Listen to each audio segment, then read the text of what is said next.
नमस्कार दोस्तों, मैं विकास शाक्य एक बार फिर से आप सबका स्वागत करता हूं। और आज हम डिस्कस करेंगे श्लोक नंबर 12 से श्लोक नंबर 18, जिसके बारे में एक जो ओवरऑल जो अंडरस्टैंडिंग थी वो हमने पिछली वीडियो में ली थी। और ज़्यादा वो लंबा नहीं बना सका था वीडियो, इस वजह से उसका जो एक्सप्लेनेशन है वो आज के इस वीडियो में हम करेंगे। तो 12वें से 18वें श्लोक में ये बताया गया है कि इसके बाद, किसके बाद, जो पुराने श्लोक थे, जो पुराने वर्सेस थे, उसमें यह बताया गया था कि आप प्राकृतिक जीवन शैली को अपनाएं, आप नेचुरल बने, एज मच एज पॉसिबल आप नेचुरल बने। जब आप नेचुरल बनते हैं और नेचुरली ही ये सिलेक्ट करते हैं कि आपके लिए खाने की कौन सी चीज़ें उपयुक्त होंगी, आपके लिए कौन सी आदतें उपयुक्त होंगी, जब आप ये चीज़ें अपना लेते हैं तो उसके बाद, नेचुरल होने के बाद ही पाश का नाश होता है। पाश यानी बंधन, बंधन यानी वो चीज़ें जो आपको आगे बढ़ने से रोकती हैं। और आगे बढ़ने से रोकने वाली चीज़ें केवल वे नहीं होती जो कि स्पिरिचुअलिटी से रिलेटेड हों। ये चीज़ें हर तरह के ज्ञान में आगे बढ़ने से आपको रोकती हैं, चाहे वो इस संसार का ज्ञान हो, चाहे वो परा का ज्ञान हो। यानी अपरा का ज्ञान, ये जो भौतिक विज्ञान, रसायन विज्ञान और ये जो चीज़ें आप पढ़ते हैं ना, इकोनॉमिक्स और ये सारी चीज़ें, ये अपरा की विद्या है, अपरा का ज्ञान है, उसी के उपयोग हैं। और उसके अलावा जो दूसरी विद्या होती है परा विद्या, जो अपने भीतर जाकर के जिसका अध्ययन किया जाता है वो परा विद्या होती है। ठीक है, जिसको गुरु के माध्यम से समझा जाता है, जिसे जानने के लिए, जिसे पहचानने के लिए आपको कई प्रयास करने पड़ते हैं, कई बार कोई प्रयास नहीं भी करने पड़ते। राइट, ये केवल और केवल अपने आप को जानने की, अपने आप को पहचानने की, अपने वास्तविक रूप को पहचानने की विद्या है, जो परा विद्या है। किसी भी तरफ आगे बढ़ रहे हो, माफ़ कीजिएगा, पार्डन में थोड़ा सा जुकाम हो रखा है, कई दिनों से मैं बार बार इन चीज़ों से जूझ रहा हूँ, तो जस्ट इस चीज़ के लिए थोड़ा मुझे एक्सक्यूज़ कीजिएगा, क्योंकि कभी कभी अचानक से ही खांसी आ जाएगी और मुझे भी पता नहीं चलता कि कब आ जाएगी। आगे बढ़ते हैं। तो ये जो चीज़ें होती हैं, परा विद्या हो चाहे अपरा विद्या हो, ये सारी चीज़ें पास का निर्माण करती हैं। कौन सी? घृणा, लज्जा, भय, शोक, जुगुप्सा, जाति का अभिमान, कुल का अभिमान और आत्माभिमान। यानी कि ये चीज़ें अगर आप ध्यान से देखें, और आप एक एग्जाम्पल ले लें, चलिए परा विद्या छोड़ दीजिए, अपरा विद्या को ही ले लें, जैसे भौतिक विज्ञान है, रसायन विज्ञान है, इन्हीं को ले लें। तो जब आप भौतिक रसायन विज्ञान की बात करते हैं और अगर कोई व्यक्ति वैज्ञानिक बनना चाहता है, तो आपको लगता है कि वो व्यक्ति क्या इन चीज़ों पे ज़्यादा रिसर्च करता होगा, या इन चीज़ों पे ज़्यादा घुसा रहता होगा, या अपने सब्जेक्ट में ज़्यादा घुसा रहता होगा? ऑब्वियस सी बात है, वो अपने सब्जेक्ट में ज़्यादा घुसा रहता होगा, सब्जेक्ट को ज़्यादा स्टडी करता होगा रेदर देन दीज थिंग्स। ठीक है, घृणा, लज्जा, भय, शोक, इन चीज़ों की चिंता करने के बजाय वो अपने सब्जेक्ट पर टिका रहता होगा, तभी वो साइंटिस्ट बन पाएगा, नहीं तो नहीं बन पाएगा। जिसमें इस बात का घमंड हो कि मेरे पास इतनी बड़ी गाड़ी है, मुझे तो वहाँ का एसपी जानता है, वहाँ का डीएम जानता है, वो वाले नेता ही जानते हैं, वो वाले भैया ही जानते हैं, हम तो विधायक के चचा के लड़के के भतीजे के नाती हैं। ये सब चीज़ें जिसको इस चीज़ का अभिमान हो, आपको लगता है कि उसका फोकस कभी भी पढ़ाई पे या किसी भी तरह के जो अपरा का ज्ञान है, जो भौतिक विज्ञान, रसायन विज्ञान, मैथमेटिक्स, या इस संसार में आगे बढ़ने के लिए जो अपनी बुद्धि को तीव्र करने के लिए जिन विषयों के अध्ययन की आवश्यकता होती है, क्या उन विषयों में से किसी भी विषय में वो तेज होगा? क्या किसी भी विषय में उसका ध्यान लगता होगा पढ़ने में? क्या वो आपको कुछ बता पाएगा इसके अलावा कि वो किसको जानता है? नहीं बता पाएगा, क्योंकि वो गधा हो जाता है। और गधा होने से बचने के लिए ही ये चीजें बताई गई हैं कि ये पाश है। पाश वही है जो गधे को बांध के रखती हैं। आपने गधे को देखा होगा ना, दोनों टांगे उसके पीछे की बांध दी जाती हैं कि इधर-उधर ना भागने पाए, क्योंकि गधा ही पाश में बांधा जा सकता है। तो अगर आप गधे बनेंगे, यानी इन चीज़ों को अपने पास रखेंगे, तो समझ जाइए कि आप पाश में बंधे हुए, आपने खुद अपने पैरों में बेड़ी बांध रखी है। आप ज्ञान के रास्ते से आगे नहीं बढ़ रहे हैं, आप धूर्तता में आगे बढ़ते चले जा रहे हैं, और एक ना एक दिन आपको पंचर होना ही है। आपकी गाड़ी कहीं ना कहीं पंचर होनी ही होनी है। आपको कभी ना कभी क्षोभ और विक्षोभ और दुख, इन चीज़ों का सामना आपको करना ही पड़ेगा, इससे कोई रोक नहीं सकता, ये अटल सत्य है। ठीक है, तो ये जो पाश है, ये केवल और केवल जो अभी हमने देखा कि अपरा जगत का ज्ञान उसके लिए ही नहीं, और जो है इसके अलावा जो परा जगत का ज्ञान है उसके लिए तो बिल्कुल भी मना है ये। अगर आप चाहते हैं कि आप आध्यात्मिक उन्नति करें और उसमें उसके बावजूद भी आपके भीतर ये सारी चीज़ें हों कि किसी से घृणा हो, अरे वो तो नीची जात का है, अरे वो तो पता नहीं कैसा है, अरे वो तो मूर्ति पूजा करता है, अरे वो तो ऐसा करता है, अरे वो तो पता नहीं क्या क्या करता है, पाखंड करता है। ये जो द्वैत होता है, किसी एक चीज़ से प्रेम दूसरी चीज़ से घृणा को अगर जन्म दे रहा है, तो ये द्वैत है। ये सारे द्वैत, चाहे वो प्रेम हो चाहे घृणा हो, ये सारे द्वैत पाश है, बंधन है। विवेकानंद जी ने एक बड़ी अच्छी बात कही थी, कर्मयोग नाम की एक किताब लिखी है उन्होंने, बड़ी अच्छी बात उसमें लिखी है कि अगर आपको एक कांटा चुभ जाए, तो उस कांटे को निकालने के लिए दूसरे कांटे का आप सहारा लेते हैं। ठीक है, लेकिन जब दूसरे कांटे से भी वो कांटा निकल जाए पहला वाला, तो उन दोनों कांटों को ही, चाहे वो पहला दूसरा कोई भी रहा हो, दोनों कांटों को ही आप फेंक दीजिए। वो अब इस्तेमाल के लिए नहीं रह जाने चाहिए आपके पास, क्योंकि अंत में दोनों ही कांटे हैं, दोनों ही नुकसान करेंगे, इसलिए दोनों ही कांटों को आपको फेंकना होता है। तो चाहे वो सुख हो चाहे वो दुख हो, अगर आप दुख रूपी जीवन में सुख को, अगर आप सुख से उसको काटना चाहते हैं, सुखी जीवन से उसको काटना चाहते हैं, सुख के उपाय कर रहे हैं, तो सुख का उपाय एक कांटा है, और दुख जो ऑलरेडी आपके जीवन में है वो भी एक कांटा है। एक कांटे से दूसरा कांटा निकालने की कोशिश कर रहे हैं। जब दूसरा कांटा निकल जाए तो उस अनुभव को आप याद रखिए कि दुख के अनुभव कैसे थे, और सुख के इस अनुभव से आपने कैसे उस चीज से निजात पाई है। अब ये जो कांटा है आपके भीतर अभिमान पैदा करेगा, आपके भीतर जो है जाति का अभिमान पैदा करेगा, कुल का अभिमान और अपने ऊपर अभिमान। ये जो लास्ट की 3 चीजें लिखी हैं, जाति का अभिमान, कुल का अभिमान और आत्मा में भान, ये 3 चीजें आपके भीतर पैदा करेगा जब आप दुख से बाहर सुख की स्थिति में आ जाओगे।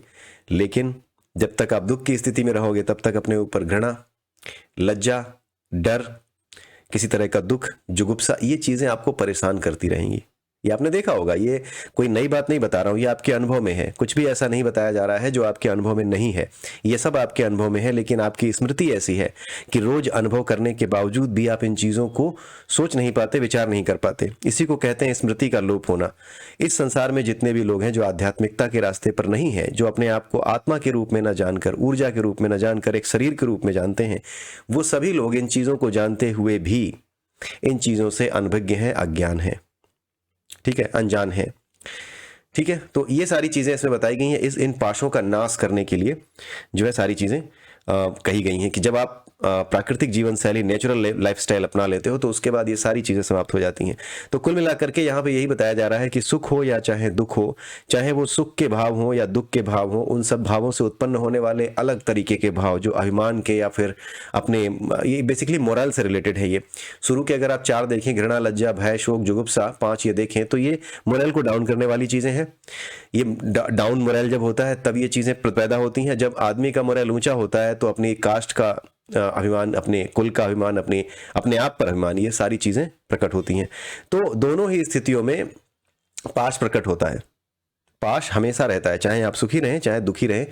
अगर आप इन चीजों में फंसे हुए हैं तो आप जो है उसी तरीके से फंसे हैं जिस तरीके से गधा फंसा रहता है। ठीक है, दोनों पैर उसके बंधे रहते हैं। और ऐसा नहीं है कि इसमें से हर चीज सबकी निपट गई है ना, इसमें से हर चीज न मेरी ना आपकी, किसी की नहीं निपटी है।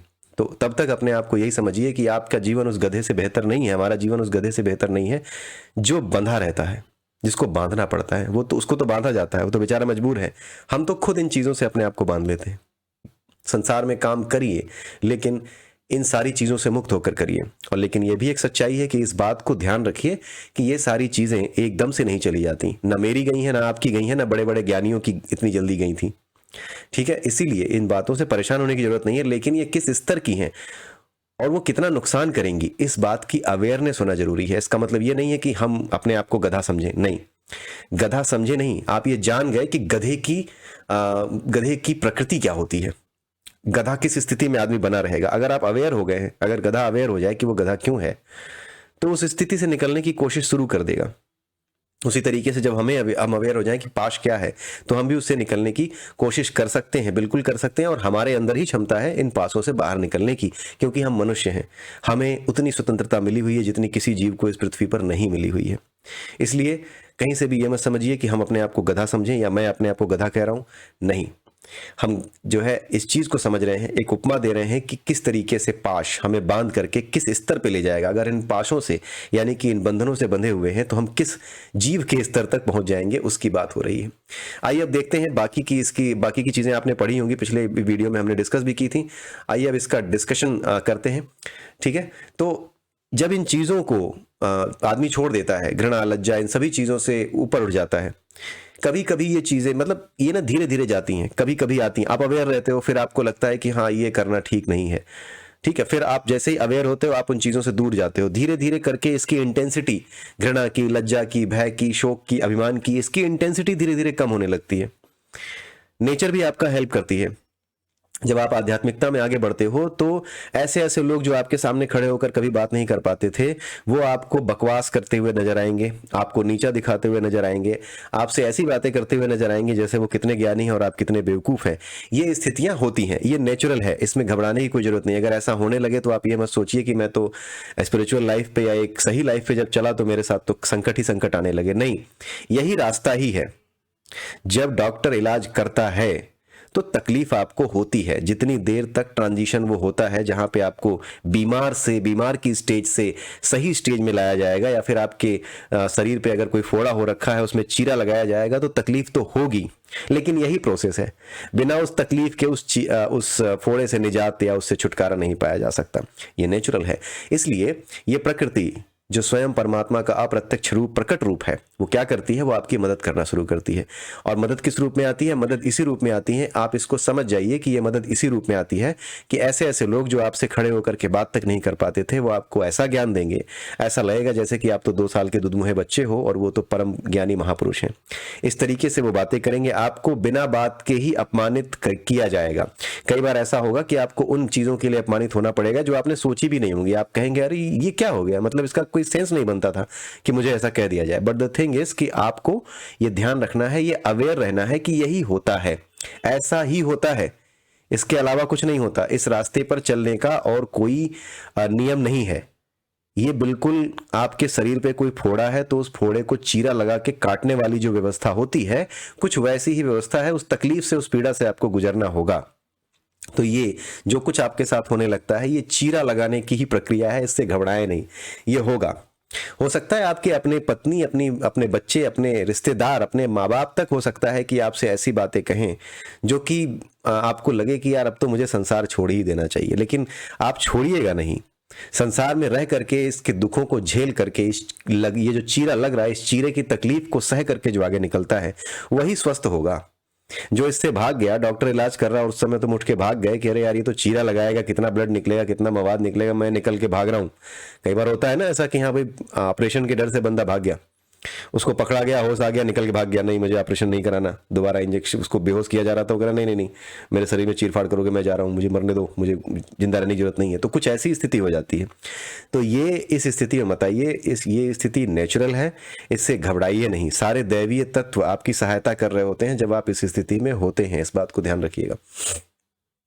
अब आगे ये बताया जा रहा है कि जब ये चीजें आपकी धीरे धीरे जाने लगती हैं, या आपके चरित्र से इन चीजों का हनन होने, मतलब इन चीजों की कमी होने लगती है, या जब आपके चरित्र से इन चीजों का जाना शुरू हो जाता है, तब होता क्या है, उसके बाद जब इस स्थिति में आप आ जाते हो कि ये चीजें आपको परेशान नहीं करती हैं, उसके बाद ही आप आसन लगा सकते हो, प्राणायाम कर सकते हो और प्रत्याहार का अभ्यास कर सकते हो। यानी आसन, प्राणायाम और प्रत्याहार का अभ्यास इन चीजों के साथ संभव नहीं है।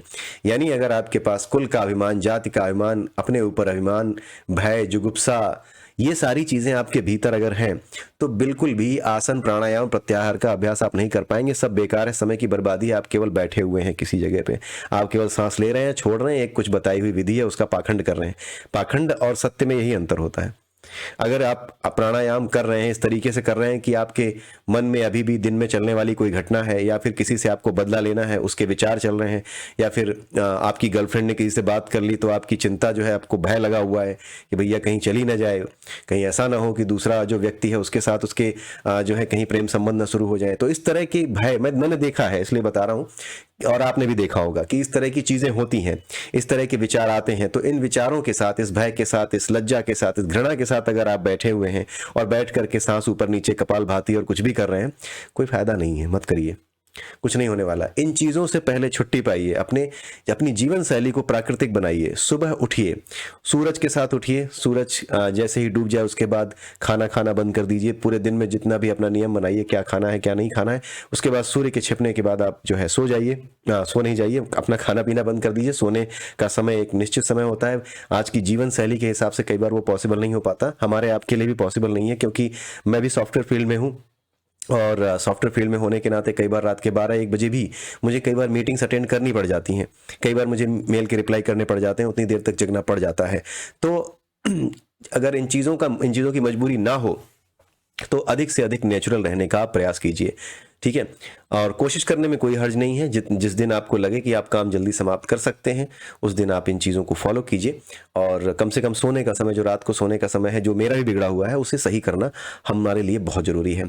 ठीक है, तो अगर आप इन चीज़ों में फंसे हुए हैं तो आप खुद सोच के देखिए कि आसन, आसन यानी बैठना, सुखपूर्वक बैठना, आपको लगता है कि आप शांति से बैठ पाएंगे अगर आपके मन में किसी तरह का भय है, आपसे कोई कहे कि आसन लगाओ और आपके दिमाग में चल रहा है कि यार जैसे ही मैं यहाँ पे जो है आसन लगा करके निकलूंगा, बाहर निकलूंगा, वैसे ही वो पड़ोसी मुझे जो है गंजा कह के चढ़ाएगा, या फिर मुझे जो है कुछ गलत बोल देगा, या फिर वो मेरे से झगड़ा करेगा। किसी भी तरह का भय, किसी भी तरह की चिंता अगर आपके मन में है तो आसन यानी शांति से आप बैठ नहीं पाएंगे। बैठे हुए दिखाई दे सकते हैं बाहर से, लेकिन मन में शांति नहीं है तो उस बैठने का कोई फायदा नहीं है। तो आसन, प्राणायाम और प्रत्याहार का अभ्यास तभी पॉसिबल है जब आप इन चीज़ों से छूट जाए, नहीं तो आप ये नहीं कर पाएंगे। अब ये समझते हैं कि प्राणायाम क्या है।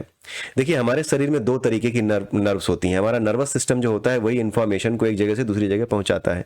हमने आंख से कुछ देखा, देखते ही गुस्सा आया, तो आंख से अगर कुछ देखा तो देखने के बाद वो जो मैसेज है वो मेरे दिमाग तक पहुंचा, उसको पहुंचाने का काम और उसको प्रोसेस करने का काम और उसके बाद एक्शन लेने का काम, ये सारे काम जो है हमारी तंत्रिका, तंत्र के द्वारा होते हैं, यानी हमारा जो नर्वस सिस्टम होता है उसके द्वारा होते हैं।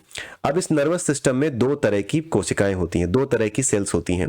नर्वस सिस्टम में एक सेल्स वो होती हैं जिनका हमारे ऊपर जिनके ऊपर हमारा कोई नियंत्रण नहीं है, जिनके ऊपर हमारा कोई कंट्रोल नहीं है। जैसे मेरा फेफड़े हैं, जब मैं सांस ले रहा हूं तो फेफड़ों को अंदर बाहर पिचकाने के लिए मुझे कोई प्रयास नहीं करना पड़ रहा है, ये अपने आप हो रहा है। मेरा दिल धड़क रहा है। ये जितनी भी अनैच्छिक क्रियाएं हैं जो हमारी इच्छा के बिना होती हैं, नेचुरली ही होती हैं, इन्हीं अनैच्छिक क्रियाओं को कंट्रोल करने वाली जो न्यूरॉन सेल्स होती हैं, इनको कंट्रोल करने के लिए या इन पर नियंत्रण स्थापित करने के लिए जो प्रयास किए जाते हैं, जो अभ्यास किए जाते हैं, उनको प्राणायाम कहा जाता है। यानी उन कोशिकाओं को जो कि हमारे कंट्रोल में नहीं है, उन तंत्रिका कोशिकाओं को जो कि हमारे कंट्रोल में नहीं है, उनसे प्राकृतिक रूप से जुड़ना। जैसे जिस तरीके से हमारा हार्ट धड़कता है, जिस तरीके से हमारे फेफड़े चलते हैं, इसको निहारना, इसको समझना, और उसके बाद जो है अधिक से अधिक ऑक्सीजन ले करके अपने शरीर को इस तरीके से चलाना कि ये सारी तंत्रिकाएं स्वस्थ रहें, इन्हें ज़्यादा से ज़्यादा ऑक्सीजन मिले इन सेल्स को, ताकि ये नेचुरली चलते रहें। और जब ये ज़्यादा से ज़्यादा चलेंगी तो ये ज़्यादा से ज़्यादा स्वयं को रिवील कर पाएंगी आपके भीतर। कोई भी चीज़ जब ज़्यादा चलेगी तभी तो उसकी रिवोल्यूशन होगी। आप किसी भी चीज़ को, जैसे अगर आप सीसीटीवी फुटेज देखना चाहते हैं तो आप उसको बार बार चला करके ही किसी एक पर्टिकुलर इवेंट को देख पाते हैं कि कंफर्म हो पाते हैं, हाँ यही है। लेकिन उसको इतना स्पष्ट होना और बार बार चलना और बार बार उसको कई एंगल से देखना और उसका सही होना जरूरी है। जैसे अगर सीसीटीवी अगर 2 बार चला लिए, तीसरी बार उसमें कैमरे में धुंधली तस्वीर आने लगे और अगली बार चलाओ तो और धुंधली होने लगे, जैसे हमारे हार्डवेयर होते हैं उस तरीके से सॉफ्टवेयर काम करें तो आप कभी भी सॉफ्टवेयर पे भरोसा नहीं कर पाओगे। सॉफ्टवेयर और हार्डवेयर में ये अंतर होता है। Software doesn't follow wear and tear. Wear and tear यानी कि वो बर्बाद नहीं होते, समय के साथ वो बर्बाद नहीं होते। जो सॉफ्टवेयर आज चल रहा है 20 साल बाद भी वैसा ही चलेगा। जब कंप्यूटर पे आप उसे चलाओगे उतनी ही सफाई से चलेगा, राइट। लेकिन जो हार्डवेयर होते हैं वो खराब हो जाते हैं। तो इसी तरीके से अगर जो प्राणायाम वाली तंत्रिकाएं हैं या कोई भी तंत्रिकाएं हैं, अगर आप उनको अभ्यास के द्वारा इतना मजबूत बनाएंगे कि वो अपने आप को चला सके, नेचुरल कनेक्ट अगर आपका हो जाएगा उन तंत्रिकाओं के लिए। नेचुरल लाइफस्टाइल से ही होता है ये। जब आप नेचुरल लाइफस्टाइल फॉलो करते हैं तो अपने आप हो जाता है, और उसके बाद जब आप प्राणायाम शुरू करते हैं तो उनको अधिक से अधिक ताकत मिलती है। जब उनको अधिक से अधिक ताकत मिलती है तो होता क्या है कि उस ताकत की वजह से वो अपने काम करने लगती हैं, इस तरीके से अपने आप को रिवील करने लगती हैं कि आप अधिक से अधिक चीज़ों को समझ पाते हो, उनके बारे में ज़्यादा से ज़्यादा जो है ऑब्जर्व कर पाते हो। आपने देखा होगा ना, कई बार ये बताया जाता है कि केवल अपने आप को ऑब्जर्व करें, सांसों को लें। अगर आपने प्राणायाम और इन चीज़ों के बारे में पढ़ा हो तो उसमें आपने अक्सर ये देखा होगा कि सांसों को भीतर लें और लेते समय कल्पना करें कि ये हर शरीर के हर कोने में पहुंच रही है, फेफड़े की हर सेल को मजबूती दे रही है, फेफड़े की हर सेल में ये पहुंच रही है और हर सेल में पहुंचने के बाद उसको प्रकाशित कर रही है, ठीक है। और उसके बाद ये क्या कर रही है, हर जगह पहुंच करके अंदर से जितनी भी गंदगी है उसको निकाल करके जब आप सांस बाहर छोड़ रहे हो तो बाहर छोड़ रही है। ये कल्पनाएं क्यों कराई जाती हैं? ये कल्पनाएं नहीं है, ये असल में जिस तरीके से कल्पनाएं इसीलिए कराई जाती हैं कि ये कल्पनाएं नहीं है, ये सत्यता है। जब ये ज़्यादा से ज़्यादा अंदर जाती हैं चीज़ें और आप उनको ध्यान से देखते हो, समझते हो, तो उस समय में कि जब आप ये सोच रहे होते कि मेरी जो सांस जो मैंने ली है, जो हवा हर जगह पहुंच रही है, उस समय में आप ये इमेजिन कर पाते हो, आपको वो समय मिलता है कि आप ऑब्जर्व कर सको। वो ऑब्जर्वेशन टाइम है, वो कल्पना का सहारा इसीलिए लिया जाता है क्योंकि कल्पना के सहारे ऑब्जर्वेशन का टाइम आपको बहुत अच्छा मिलता है। तो वो जो ऑब्जर्वेशन है कि किस तरीके से ये प्राण हमारे शरीर में काम कर रहे हैं, उसके बाद ये चीज़ें नेचुरल हो जाती हैं, नेचुरल लाइफस्टाइल में आ जाती हैं और फिर आपकी लाइफ बढ़ती चली जाती है, क्योंकि नेचर से कनेक्ट हो गए तो फिर आपकी लाइफ बढ़ जाएगी, राइट। अगर कोई लोहे का टुकड़ा है, वो पानी में पड़ा हुआ था, जंग लग रही थी उस पे, और आपने देख लिया, जंग लगने से पहले, बर्बाद होने से पहले आपने उसको उठा करके बाहर रख दिया, सही जगह पहुंचा दिया, तो होगा क्या, अब वो जंग से क्षय नहीं होगा उसका, अब उसके ऊपर जंग नहीं लगेगी, अब वो वापस उसकी लाइफ क्या हो जाएगी, बढ़ जाएगी। अगर वहीं पानी में पड़ा रहता तो खत्म हो जाता। उसी तरीके से हम सब वो लोहे हैं जो कि पानी में पड़े हुए हैं, जंग लगी हुई है।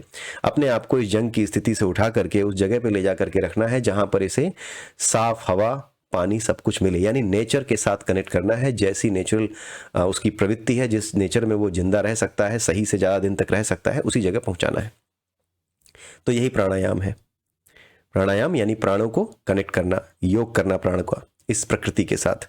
तो जो तंत्रिकाएं या जो न्यूरॉन सेल्स हमारी बॉडी के उन पार्ट्स को कंट्रोल करती हैं जिनके ऊपर हमारा कोई कंट्रोल नहीं है, जिनको ये नेचर कंट्रोल करती है, उनको कंट्रोल करने के लिए जो अभ्यास किए जाते हैं, जो ऑक्सीजन को भीतर लेना छोड़ना, उसके कई अभ्यास हैं। प्राणायाम, भ्रस्तिका, जितने भी हैं प्राणायाम है, भ्रस्तिका है, आपका अनुलोम विलोम है, ठीक है, आपके जो आपका एक और होता है, भ्रस्तिका के अलावा एक और होता है जो पेट को अंदर बाहर करते हैं, जो अंदर गर्मी निकालते हैं, जो पेट की अपने नाक से जो है, आप नाक के दोनों छेदों से आप उसको निकालते हैं। और उसका कुछ नाम, मतलब अभी मैं उसको करता हूँ लेकिन मेरे को नाम याद नहीं आ रहा है, ठीक है, कुछ हो जाता है, कई बार इस तरह की चीज़ें हो जाती हैं कि याद नहीं आता। अनुलोम विलोम होता है, एक भ्रस्तिका है, एक जो है उद्गीत है, कई तरीके के प्राणायाम हैं। उन सब में इसी तरीके से आप जो है प्राणों की गति को नियंत्रित करते हैं, प्राणायाम करते हैं। तो इन नर्व्स को कंट्रोल करना, इन नर्व्स को मजबूत बनाना, ये आपका क्या हो गया, प्राणायाम हो गया। और दूसरी कौन सी होती है, हमारा हाथ है, मेरी मर्जी से ही किसी चीज़ को उठाएगा, माउस को उठाना है मेरी मर्जी से उठाएगा। जिन चीज़ों पर हमारी मर्जी चलती है, उन चीज़ों को जो तंत्रिकाएं, वो भी न्यूरॉन से ही, वो भी न्यूरल नेटवर्क से ही काम बनता है उसका।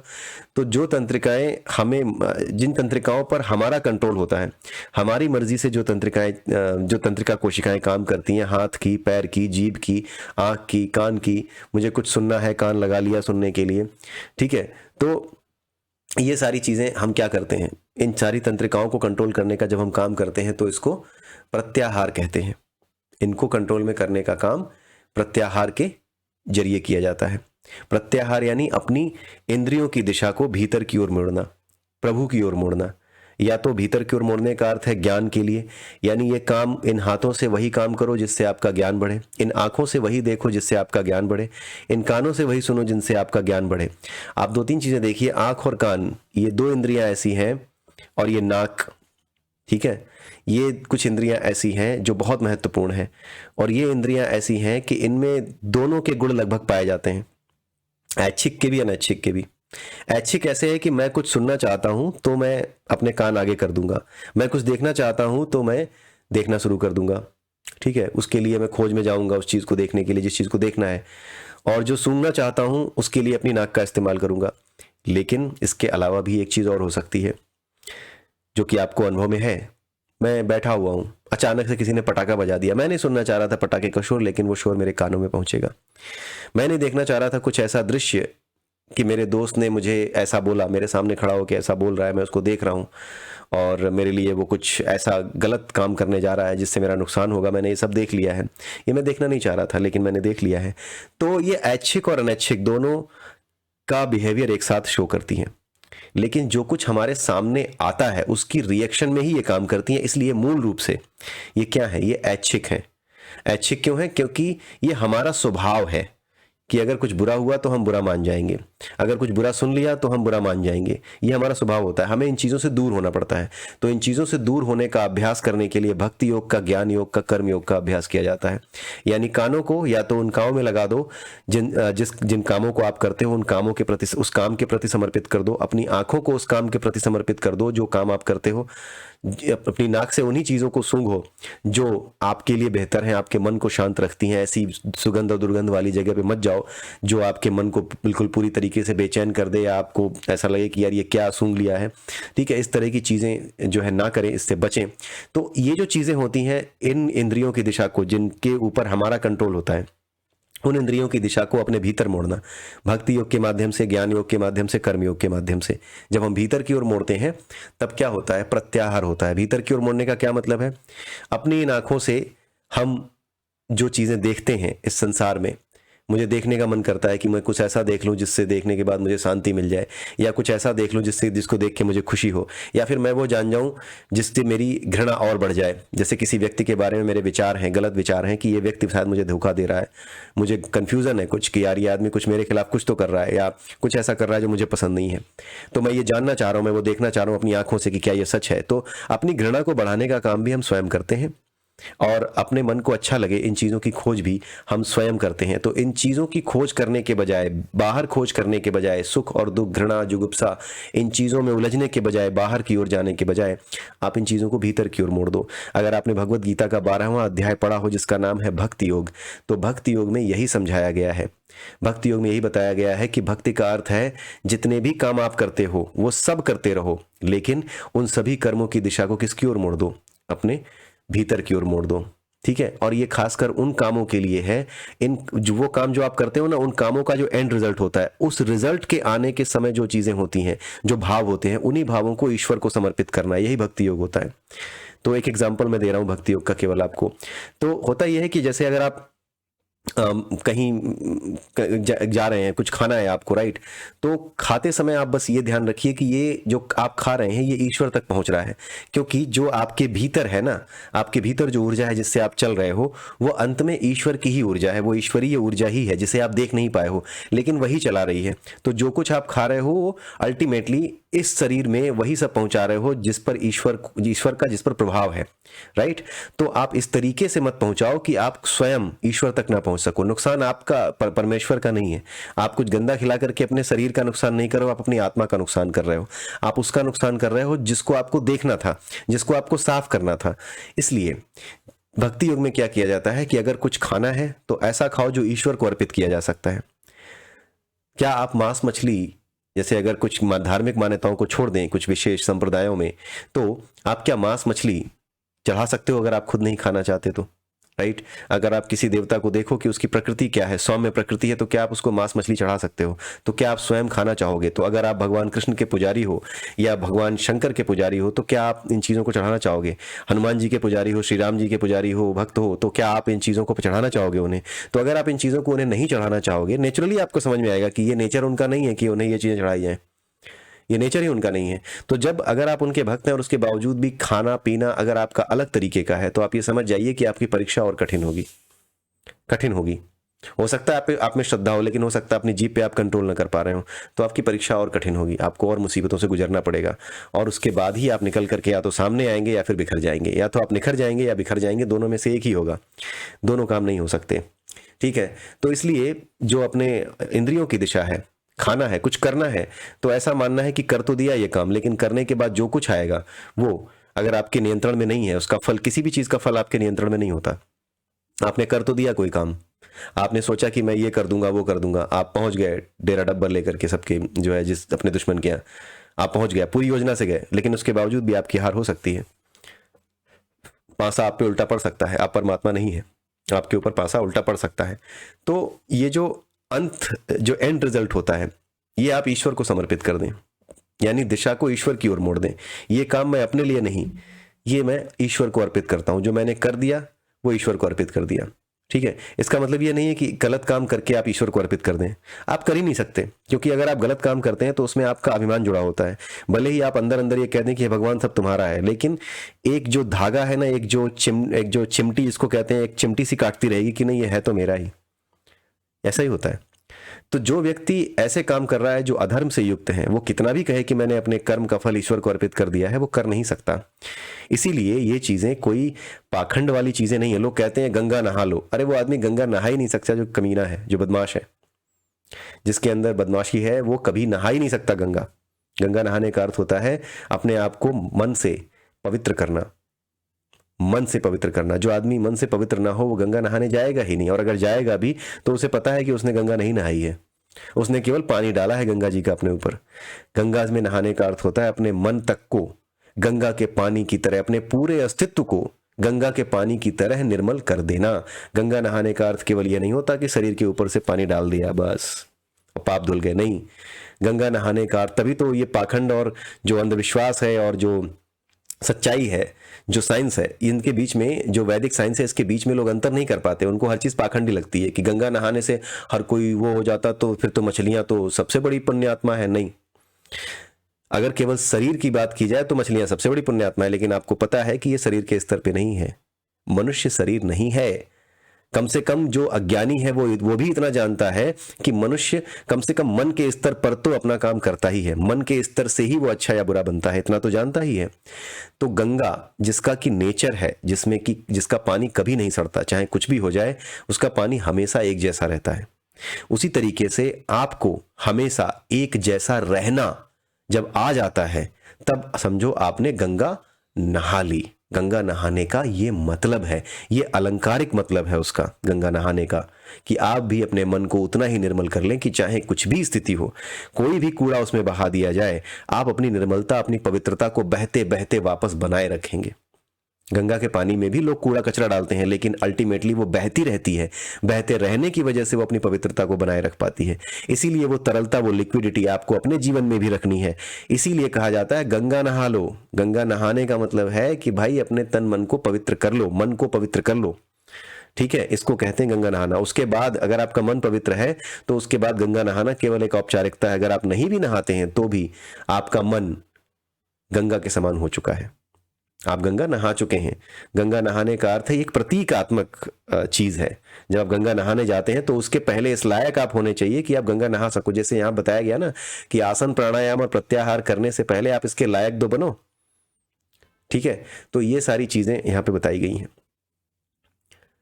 तो यहाँ पे प्रत्याहार के विषय में बताया गया कि वो इंद्रियां जो कि हमारे नियंत्रण में रहती हैं, उनकी दिशा को ईश्वर की ओर, अपने भीतर की ओर मोड़ना, ये प्रत्याहार है।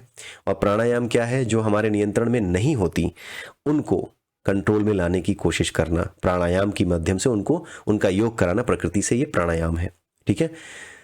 ये तंत्रिकाएं विद्युत शक्ति द्वारा कार्य करती हैं, जो विज्ञान के दृष्टिकोण से भी समझा जा सकता है। बाकी नीचे की चीज़ें इतनी आसान है कि आप आराम से समझ सकते हैं पढ़ करके, पर फिर भी मैं इनको एक बार आपके सामने नरेट कर देता हूँ। जब हमारी ऐच्छिक तंत्रिकाएं थक जाती हैं, यानी कि जो हमारे हाथ, पैर, आँख और ये सारी ऐच्छिक तंत्रिकाएं, यानी ये हमारी वॉलंटरी जो नर्व्स हैं, ये वो हैं, ये जब थक जाती हैं तो हम उन्हें आराम देते हैं। जब हम आराम देते हैं तो सुबह फिर उठ जाते हैं आराम करने के बाद, इसको सोना कहते हैं। सोना भी एक प्रकार की मृत्यु है। जब भी आपकी इंद्रियां थक करके आप में विश्राम करने लगती हैं तो ये एक मृत्यु है। रोज हमारी मृत्यु होती है, जब हम सोते हैं तो वो एक मृत्यु होती है, उसे भी मृत्यु ही कहा जाता है, ठीक है।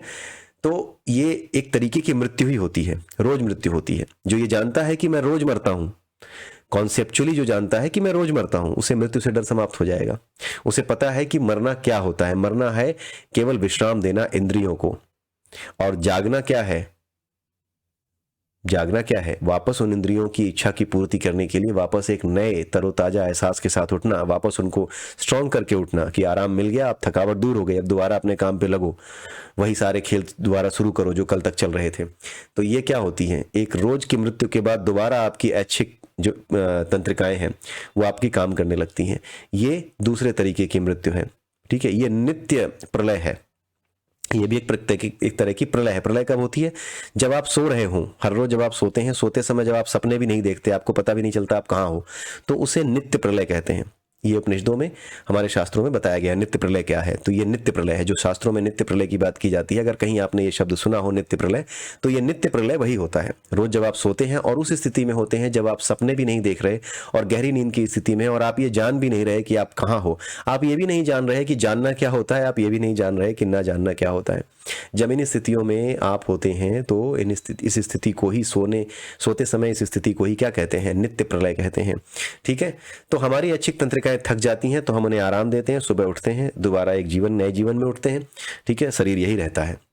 और होता क्या है कि जब हमारी अनैच्छिक तंत्रिकाएं, जैसे हमारा हार्ट को चलाने वाली तंत्रिकाएं, हमारे फेफड़ों को चलाने वाली तंत्रिकाएं, हमारे शरीर के बाकी अंग जो काम कर रहे हैं अपने आप से, जैसे किडनी है, मैं उसको रोज थोड़ी चाबी भरता हूँ, मेरा लीवर है, रोज थोड़ी चाबी भरता हूँ, वो तो अपने आप चल रही है। लीवर, किडनी, इन चीज़ों को कंट्रोल करने वाली जो हमारे वाइटल ऑर्गन्स हैं, इनको कंट्रोल करने वाली जो तंत्रिकाएं हैं, जो उसको मैसेज भेज रही हैं, उसको काम करने में हेल्प कर रही हैं, ये सारी चीज़ें अपने आप काम कर रही हैं। ये भी काम करते करते करते एक दिन थक जाती हैं।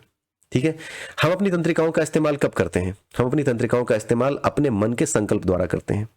हाथ, मुंह, जो पैर, हाथ, इन सब का इस्तेमाल अपने संकल्प द्वारा करते हैं। मन में एक संकल्प उठता है, मन में संकल्प उठ करके उन तंत्रिकाओं से हम काम करते हैं जो हमारी ऐच्छिक तंत्रिकाएं हैं। लेकिन जो हमारी अनैच्छिक तंत्रिकाएं हैं, उनका संकल्प कौन लिए बैठा है? उनका संकल्प कोई और लिए बैठा है। वो जिसका संकल्प है वही परमात्मा है। वो जिसकी कल्पना और जिसका संकल्प है वो परमात्मा है, और हम जीव हैं। जीव क्या है? अपनी ऐच्छिक तंत्रिकाओं पे कंट्रोल कर सकता है। अपनी ऐच्छिक तंत्रिकाओं को कंट्रोल करने वाला व्यक्ति जीव है, हम वो जीव हैं। ठीक है, लेकिन जो हमारी अनैच्छिक तंत्रिकाओं को कंट्रोल करता है, जो उन्हें चला रहा है, जो नेचर अपने आप जिसे चला रही है, धड़का रही है, जो दिल धड़क रहा है उसे अपने आप धड़का रही है, ये अपने आप नहीं हो रहा, ये किसी की कल्पना है, ये किसी का क्या है? संकल्प है। ये जिसका संकल्प है उसी को परमात्मा कहा जाता है। और हमारे संकल्प हमारे काम कराते हैं, हमारे जीवन के काम को चलाते हैं, हमारे शरीर को चलाते हैं। हमारे संकल्प हमारे मन से संचालित है, उसके संकल्प आत्मा से संचालित है। जो परमात्मा के संकल्प है वो आत्मा से संचालित है। वो काम करती है बैटरी की तरह, बेसिक जो एनर्जी है वो देने का काम करती है। ये समझ जाइए कि पूरी एक वायरिंग है, वायरिंग में जो कुछ एनर्जी बह रही है, जो कुछ नहीं कर रही, जब वो एनर्जी कहीं पहुंचती है किसी एक कैपेसिटर पे या किसी जगह पे, तब जाकर के वो जो इलेक्ट्रिक एनर्जी है तब अपना काम शुरू करती है। उस कैपेसिटर को जो एनर्जी देती है, फिर कैपेसिटर जो भी करता है वो करता है। स्पीकर को जो एनर्जी पहुंच रही है तार के माध्यम से, जब तक वो तार में है वो कुछ नहीं कर रही, लेकिन उसका होना जरूरी है। ये संकल्प जो मुख्य है, यही मुख्य संकल्प है, यही तो प्राण दे रहा है। तो वो जो मुख्य संकल्प करता है वही ईश्वर है, वही परमात्मा है, जो हमारे भीतर मुख्य प्राणों को रखता है और हमारे भीतर साथ में हमारे रहता है। वो मुख्य प्राण है। तो जब ये पूरा का पूरा हमारी तंत्रिकाएं थक जाती हैं, जो अनैच्छिक तंत्रिकाएं हैं, जो हार्ट को धड़का रही हैं, जो हमारे फेफड़े को फुला रही हैं, पिचका रही हैं, ये जब काम करते करते थक जाती हैं, तब ये सो जाती हैं। इस सोने को कहते हैं महानिद्रा।